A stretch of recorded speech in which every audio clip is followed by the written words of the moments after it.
Assalamualaikum warahmatullahi wabarakatuh. Ila hadratis Syekh Imam Al-Hafidz Abu Al-Fida Imamuddin Ismail bin Umar Kasir Da'u bin Kasir Al-Quraisy Al-Dimashqi. Lawal Fatihah. A'udzu billahi minasyaitonir rajim. Bismillahirrahmanirrahim. Alhamdulillahirabbil alamin.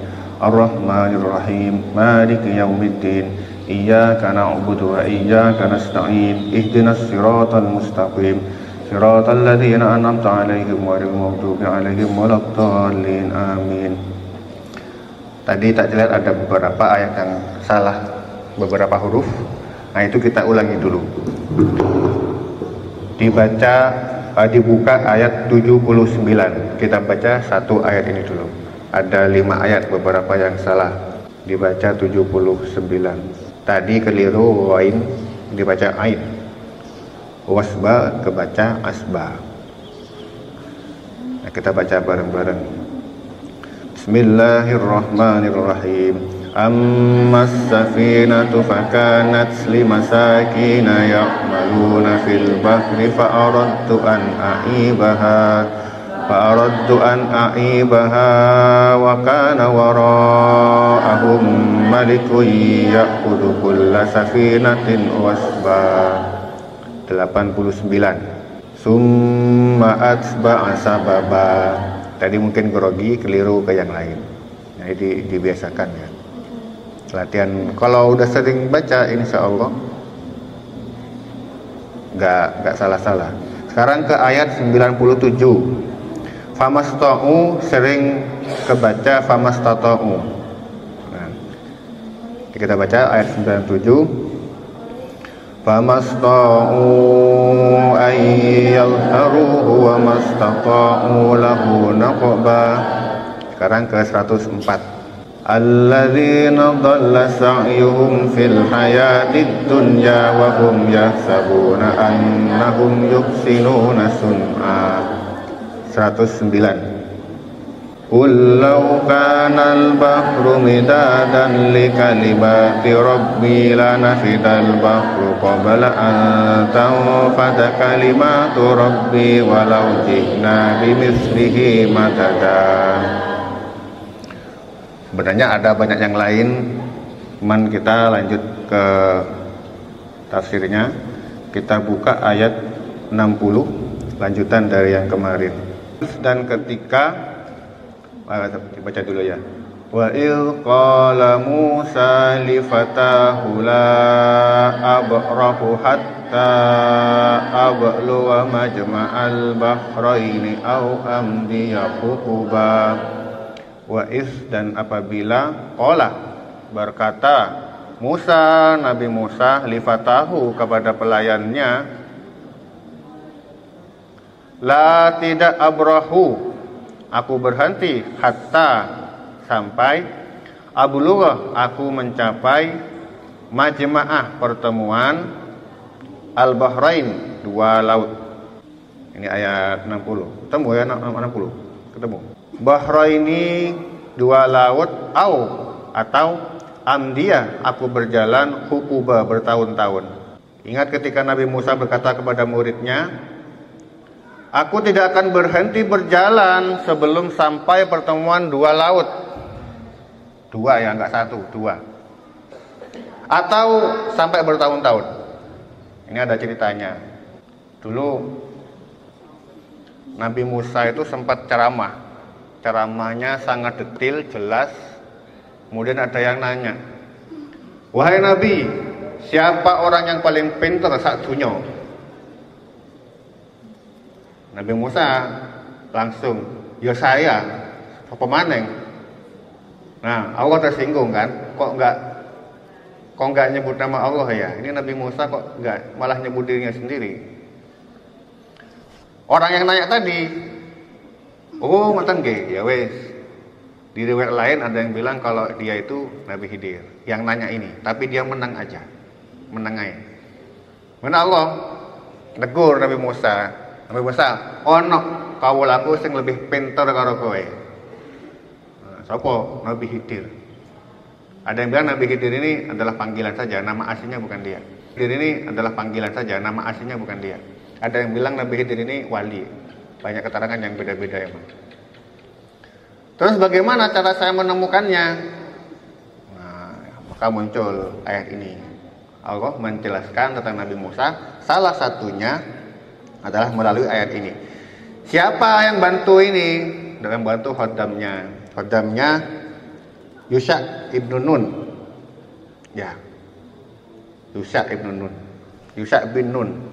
Jadi kasarannya Nabi Musa itu penasaran, siapa sih wong yang lebih pinter daripada saya? Nah, penasaran. Sajanya oleh orang pinter, gak oleh ngomong pinter. Nanti ditegur sama Allah dengan sing aneh-aneh lagi. La abrahu, aku gak akan terus berjalan. Jadi hadamnya itu muridnya itu diajak jalan-jalan. Ayo ikut aku jalan-jalan. Pokoknya sampai kapan? Bertahun-tahun atau sampai ketemu dua laut. Itu Allah yang cerita sudah seperti itu. Maka saya tidak boleh berhenti sampai ada dua laut tadi. Hatta ablugha majma'al bahrain, dua laut. Nah, jadi Qatadah ini Qatadah mengatakan kedua laut itu laut Persia. Berada di timur laut, di sebelah timurnya laut Persia. Dan laut Romawi ya, antara dua itu. Kemudian kalau Muhammad ibnu Ka'ab al-Qurazi, yang dimaksud dengan bertemunya dua lautan itu berada di Tanjah, ujung Maghribi atau Maroko. Jauh nggak dari sini? Ada yang sudah pernah ke Maroko? Belum. Saya juga belum. Ustaz yang pernah ya Palestina pernah, Mesir pernah, Maroko ini belum. Ya kapan-kapan kalau ada rezeki jalan-jalan ke sana. Amin ya. Tak ajak kabeh, sak sate kabeh nih. Kalau ada uangnya. Ono meneh kalau nggak dipakai yang lain. Wah, dawa. Au amdiyah hukuba atau bertahun-tahun. Kalau untuk Ibnu Jarir al-hukuba itu maksudnya kalau mengikut dialek Bani Qais itu 1 tahun aja. Jadi bukan bertahun-tahun, 1 tahun aja. Kemudian tapi dari Ibnu Jarir juga, Ibnu Jarir versi Abdullah ibnu Amr al-hukuba itu 20 tahun. Sampai tak ajak Ustaz jalan-jalan 20 tahun, gak mandek-mandek gelem ora. Buatan kayak. Ini saking taatnya pengikutnya, gelem ae. Kalau Mujahid bilang al-hukub itu 70 musim gugur atau 70 tahun. Wah, jalan-jalan 70 tahun. Ya memang gimana lagi, Nabi zaman dahulu itu umurnya panjang-panjang, ada yang berapa tahun, ratusan tahun ya. Makanya Nabi Muhammad sempat iri dengan nabi-nabi yang umurnya 100 tahun, 1000 tahun. Bagaimana saya bisa menandingi umur-umur nabi-nabi yang beribadah 200 tahun itu sampai 1000 tahun barang? Dijawab sama Allah, ada malam Lailatul Qadar. Kalau sampai beribadah di situ sama dengan 1000 bulan. Enak mana? 1000 bulan cukup beribadah semalam dapat 1000 bulan atau 85 tahun, atau ngikut sama dengan nabi terdahulu hamba harus beribadah ratusan tahun agar bisa menyamai Lailatul Qadar. Ya, enak yang Lailatul Qadar ya. Makanya sampean tahajud ya harus tahajud, waktunya tahajud ya tahajud. Jadi untung ya kita jadi umatnya Nabi Muhammad. Oke, kita lanjutkan ke ayat 61. Falamma, kita baca dulu ya. Falamma balagha majma'a bainihima nasiya hutahuma fattakhadha sabilahu fil bahri saraba. Falamma, maka ketika balagha, keduanya sampai. Balagha itu sampai. Kalau tabligh menyampaikan. Majma'ah, pertemuan bainahuma, di antara keduanya. Kedua apa yang dimaksud? Kedua laut, benar. Nasiyah, keduanya lupa. Hutahuma, ikan keduanya. Fattakhadha, lalu dia ikan, dia itu ikan. Ittakhadha, mengambil, sabilahu, jalannya, fi, di dalam, al-bahri, laut, saroba, lompat. Kalau saroba lompat, kalau syaroba apa?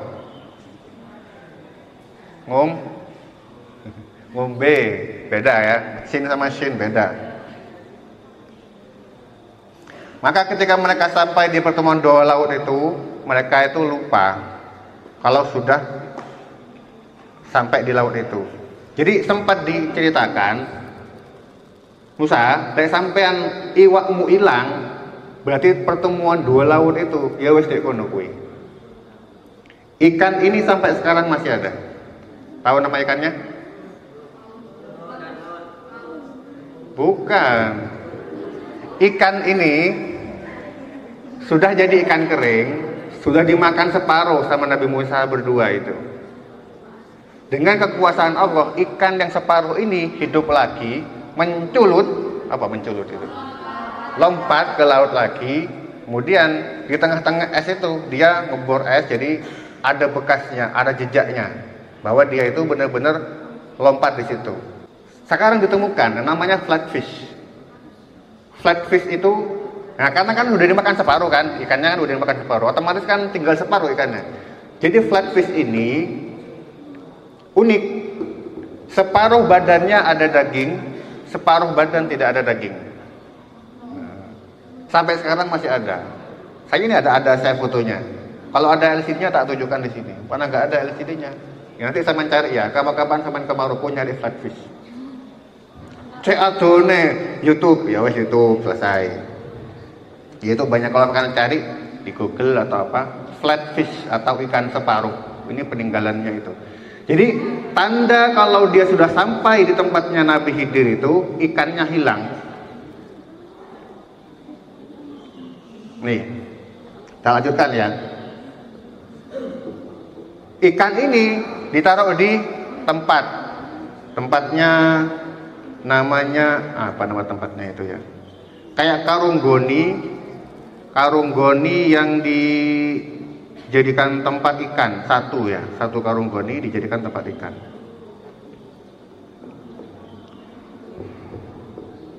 Ikannya satu itu satu hilang, kemudian dia jalan-jalan agak jauh baru ingat.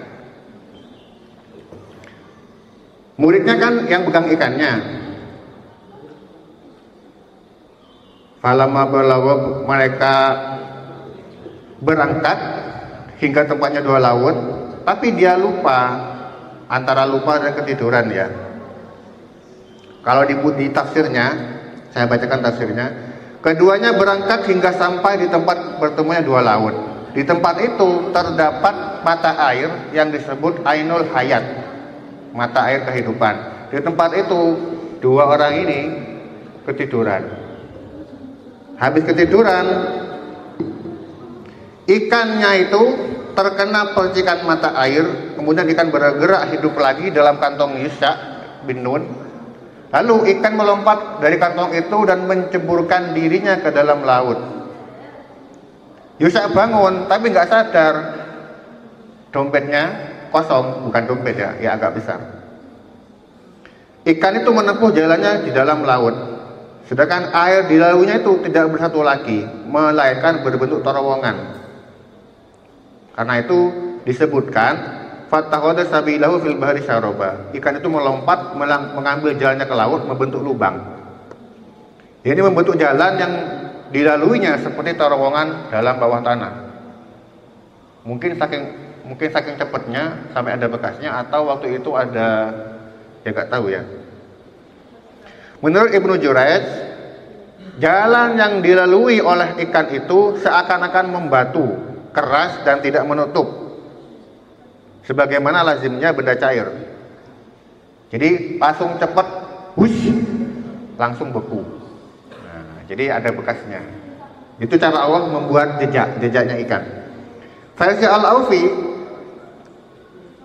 ikan itu tidak menyentuh laut, tapi jadikan melainkan airnya menjadi kering hingga seperti batu bentuknya, bukan benda cair lagi. Ini versinya beda-beda. Kalau dari Muhammad ibnu Ishaq, ini dari Az-Zuhri, dari Ubaidillah, dari Ibnu Abbas, dari Ubay ibnu Ka'ab. Rasulullah ketika menceritakan kisah ini, air laut yang telah dilalui ikan itu sejak manusia ada tidak pernah terbuka selain dari bekas yang dilalui oleh ikan itu. Air laut bekas itu terbuka seperti celah, sehingga Nabi Musa ke tempat itu melihat bekasnya. Karena itulah disebutkan oleh firman-Nya, itulah tempat yang dia cari. Versi lain dari Qatadah, ikan itu melompat ke laut, kemudian mengambil jalannya ke dalam laut. Bekasnya hilang dan membeku menjadi terowongan. Jadi ada terowongannya. Oke, kita lanjutkan ke ayat 62. Ayat 62. Falamma jawaza qala li fatahu atina wada'ana laqad laqina min safarina hadza nasaba. Falamma, maka ketika jawaza dua orang itu melewati, qala, dia berkata li fatahu kepada pelayannya, atina,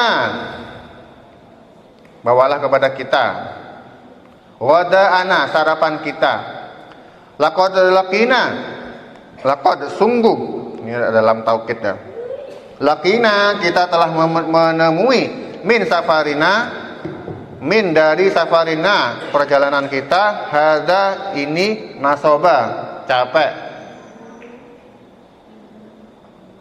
Jadi atina itu bisa berarti bawakan kepada kita. Kalau di Arab Ustaz bisa bilang atini kiswatani. Kalau minta belanja di Arab sampai minta kerseknya kurang, sampai bilang atini kiswatani, beri saya 2 kresek. Jadi kalau belanja kurma kurang banyak gitu, sampai pakai cara itu boleh. Bukan atini fid dunya hasanah, bukan.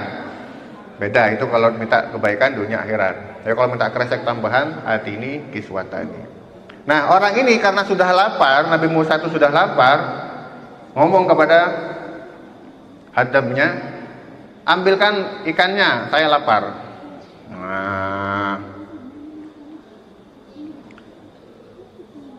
setelah saya baca lagi tafsirnya, falamma jawaza, maka tatkala mereka berjalan lebih jauh, yaitu setelah keduanya mengajukan perjalanan yang cukup jauh, mereka lupa dengan ikannya. Dalam ayat ini disebutkan bahwa kelalaian ini dinisbatkan kepada keduanya, yang lupa 2 orang tadi. Sekalipun yang bawa ikan itu siapa? Pembantunya tadi. Yukhriju minhuma lu'lu'am wal marjan. Dari keduanya keluar mutiara dan marjan. Ini disambut ke arah ini. Ini kok nyambung dengan ayat ini ya? Di hasilnya itu nyambung dengan ayat ini.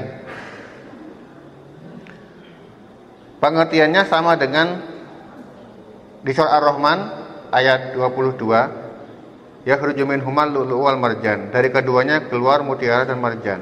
Menurut salah satu di antara 2 pendapat mengenai takwilnya mengatakan mutiara dan marjan itu hanya keluar dari salah satu di antara 2 lautan, yaitu yang lautannya asin. Soalnya ini soalnya bahas 2 lautan tadi. 2 lautan ini juga dibahas di Ar-Rahman ayat 22. Setelah berjalan cukup jauh, mereka lupa akan ikannya. Qala li fatahu atina ghada'ana laqad laqina min safarina hadza nasoba. Nasoban artinya capek. Musa bilang begitu karena sudah berjalan cukup jauh dari tempat dia lupa dengan ikannya. Kemudian ayat 63, qala ara'aita id awaina ila sakhrati fa inni nasitul hud wa ma ansanihu illa syaiton an azkura wattakhadha sabilahu fil bahri ajaba. Qala, dia berkata, ara'aita, tahukah kamu, id ketika awaina kita berlindung ila sakhrah kepada batu itu, fa inni sesungguhnya aku nasitu lupa al-hud ikan itu, wama dan tidak ada ansanihu melupakan keduanya illa syaiton kecuali setan, an azkurah untuk mengingatnya, mengingat ikan tadi, wattakhadha dan dia mengambil sabilahu jalannya fil bahri ajaba, fi dalam al-bahri, laut ajaba yang aneh. Nah, muridnya ini, pembantunya tadi bilang, tahukah kamu ketika kita mencari tempat berlindung di batu tadi, aku lupa menceritakan tentang ikan itu, dan tidak ada yang membuat saya lupa kecuali setan. Wah, ini setannya dijadikan tersangka utama. Wah, gara-gara setan aku lali. Curang dia. Dan ikan itu mengambil jalannya ke laut dengan cara yang aneh, benar-benar aneh. Qatadah mengatakan bahwa bacaan an azkurahu adalah menurut qiraat Ibnu Mas'ud. An azkurahu. Lanjut ke ayat 164. Qala dzalika ma kunna nabghi fartadda ala atharihim qasasan fawajada abdan min ibadina atainahu rahmatan min indina wa 'allamnahu min ladunna ilma. Itu ada lam alif, berarti bukan waqaf ya, enggak boleh kita berhenti di situ. Berarti lanjut. Berarti 64 65 ini harus selesai. Karena berhubungan dengan maknanya. Oh ya, sekarang libur ya, berarti agak lama dikit aman. Qala Musa berkata, zalika iku. Ma kunna apa yang kunna adalah nabughi, apa yang kita cari. Fartadda lalu keduanya kembali ala atas asarihima, bekas keduanya kososo dengan mengikuti jejak.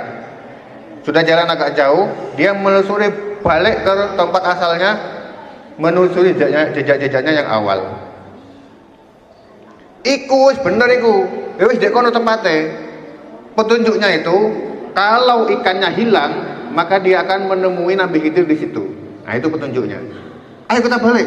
Balik wis. Wong lagi balik. Kemudian ayat 65. Fawajada lalu keduanya mendapati abadan seorang hamba min dari sebagian ibadina hamba kami atainahu, kami telah memberinya rahmatan, rahmat min indina di sisi kami, wa 'allamnahu dan kami telah mengajarkan min ladunna dari sisi kami ilman atau ilmu. Nah, ini yang dimaksud Nabi Khidir ini ya. Kalau di tafsir Ibnu Katsir, orang ini yang ditemukan ini adalah Nabi Khidir. Dia adalah Khidir menurut apa yang ditunjukkan oleh hadis-hadis sahih. Imam Bukhari mengatakan ini dari Al-Humaydi. Al-Humaydi cerita dari Sufyan dari Amr ibnu Dinar. Beliau dari Sa'id ibnu Jubair. Beliau dari Ibnu Abbas. Ibnu Abbas dari Nauf al-Bakali. Dia menduga Musa teman Khidir bukan Musa teman kaum Bani Israel. Betul tak? Ibnu Abbas menjawab, dustalah dia si Musa Allah. Telah menceritakan kepada kami Ubay bahwa telah mendengar Rasulullah SAW bersabda, Musa berdiri berkhutbah di hadapan para kaum Bani Israel. Nah, ini hadisnya ini, biar tahu. Lalu ia bertanya kepada mereka, siapa orang yang paling alim, yang paling berilmu? Kemudian Musa berkata, akulah orang yang paling alim. Kemudian Allah menegur karena ia tidak menisbatkan ilmu kepada Allah. Kemudian Allah menurunkan wahyu kepada Nabi Musa. Wahyunya, sesungguhnya aku punya seorang hamba yang tinggal di tempat bertemunya dua lautan. Dia lebih alim daripada kamu. Musa bertanya, wahai Tuhanku, bagaimana caranya agar saya dapat bersua dengannya? Piye carane? Kemudian Allah berfirman, bawalah bersertamu itu ikan, lalu masukkan ikan itu ke dalam kembu atau wadah ikan. Jika kamu kehilangan ikan itu, maka dia berada di tempat tersebut. Musa membawa ikan lalu masukkan ke dalam kembu. Kemudian dia berangkat dengan ditemani oleh Yusha ibnu Nun, muridnya. Ya. Ketika keduanya sampai di sebuah batu besar, keduanya tidur, istirahat lalu tidur. Ikan yang berada di dalam lembu itu bergerak hidup, lalu keluar dari dalam kembu dan melompat ke laut. Ikannya mengambil jalannya di laut dengan membentuk terowongan. Bagus terowongan. Allah menahan aliran terhadap ikan itu sehingga jalan yang dilalui seperti hilang. Wush. Ketika Musa terbangun, muridnya lupa memberitahukan kepadanya tentang ikan yang mereka bawa itu. Bahkan keduanya lanjut berjalan lagi, tambah jauh, tambah jauh, tambah jauh. 2 hari perjalanannya. Besoknya Musa bertanya kepada muridnya, bawakan ke saya makanannya, ikannya itu loh. Kita sudah capek ini. Musa masih belum merasa letih, melainkan setelah melalui tempat yang diperintahkan oleh Allah agar dia berhenti padanya. Muridnya berkata, seperti yang di Al-Kahfinya ini, tahukah kamu tatkala kita mencari tempat berlindung di batu tadi, aku lupa menceritakan tentang ikan itu, dan tidak ada yang melupakan aku kecuali setan. Jadi saya lali, anak dalile, oh setan nih. Bekas jalan yang dilalui itu membentuk liang sehingga membuat Musa dan muridnya merasa aneh. Nah, ini tempat yang kita cari. Kemudian keduanya kembali mengikuti jejak mereka yang semula, maksudnya. Keduanya kembali menelusuri jalan semula sehingga sampai di batu besar tempat mereka menelusuri jalan itu. Naik apa? Mobil? Jalan kaki. Dulu nggak ada Alphard ya, nggak ada. Sepeda ontel ya belum.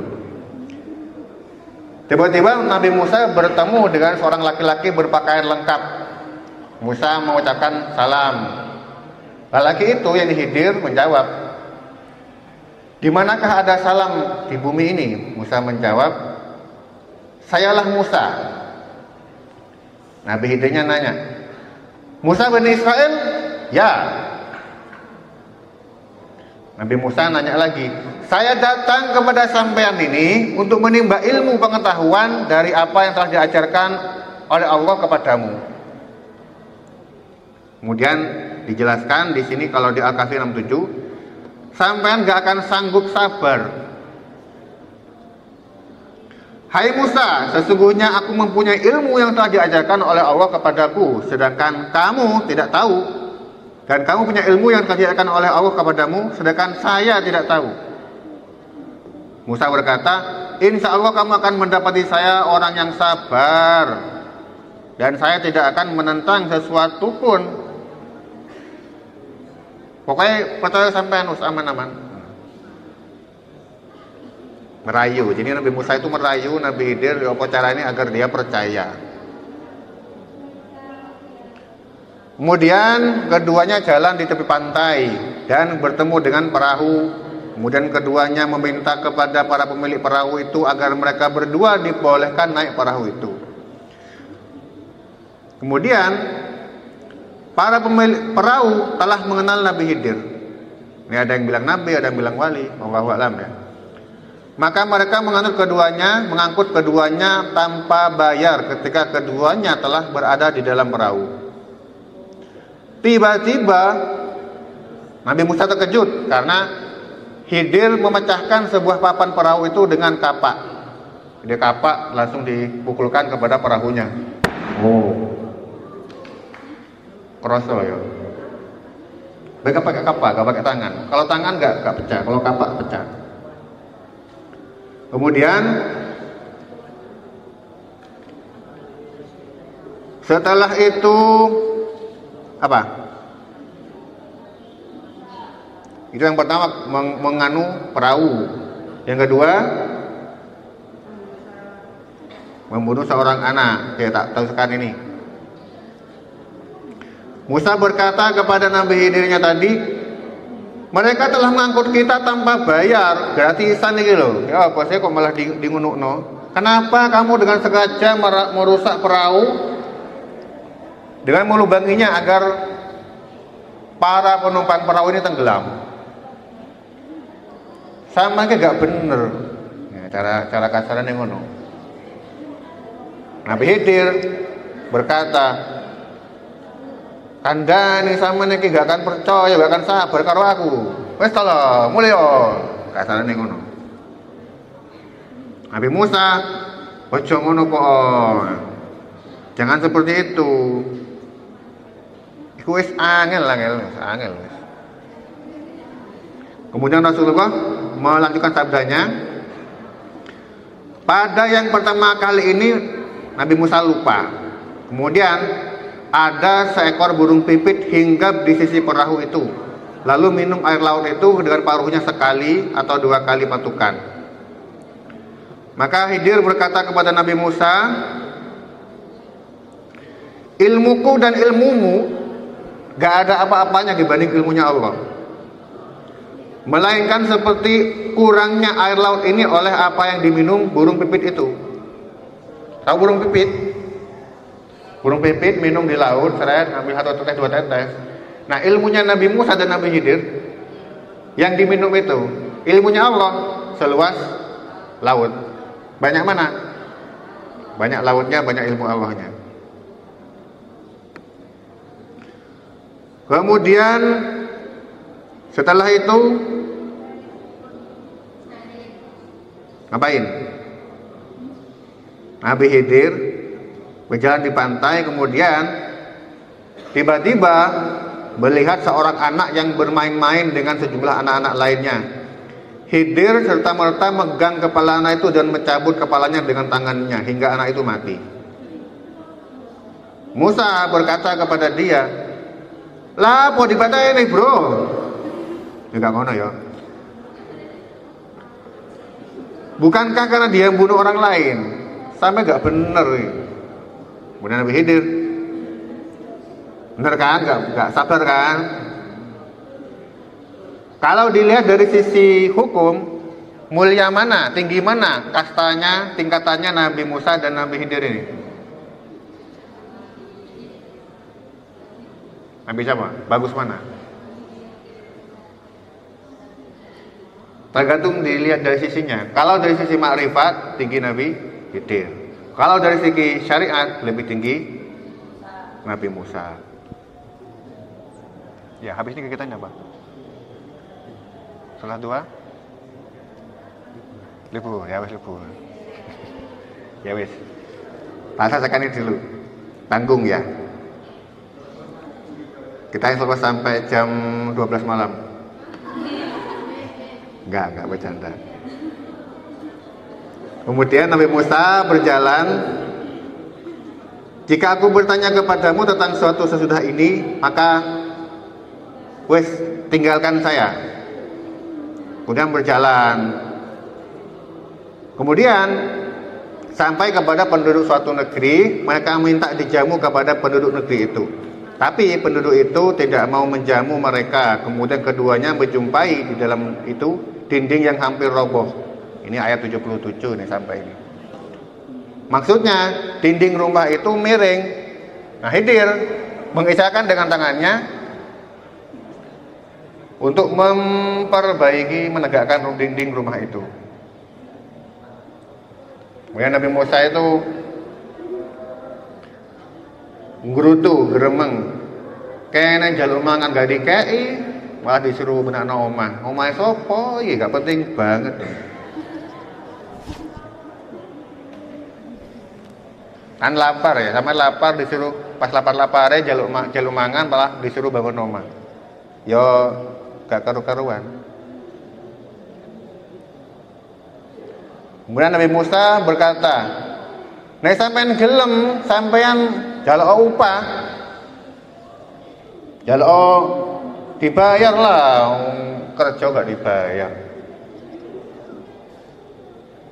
Kemudian Nabi Khidir berkata, inilah perpisahan antara saya dan kamu. Kalau akan kuberitahukan kepadamu tujuan perbuatan-perbuatan itu yang kamu tidak sabar terhadapnya. Kemudian Rasulullah SAW bersabda, seandainya Nabi Musa itu bersabar, Allah pasti akan menceritakan kisah keduanya kepada kita dalam bentuk yang lain. Nah, Sa'id juga Sa'id Ibnu Jabir mengatakan bahwa Ibnu Abbas membaca ayat berikut dengan bacaan yang artinya seperti ini. Karena di hadapan mereka ada seorang raja yang merampas setiap kapal yang bagus-bagus. Kalau yang jelek nggak mau. Anak-anak muda itu adalah orang kafir, sedangkan kedua orang tuanya adalah orang mukmin. Dipatahnya di C ya.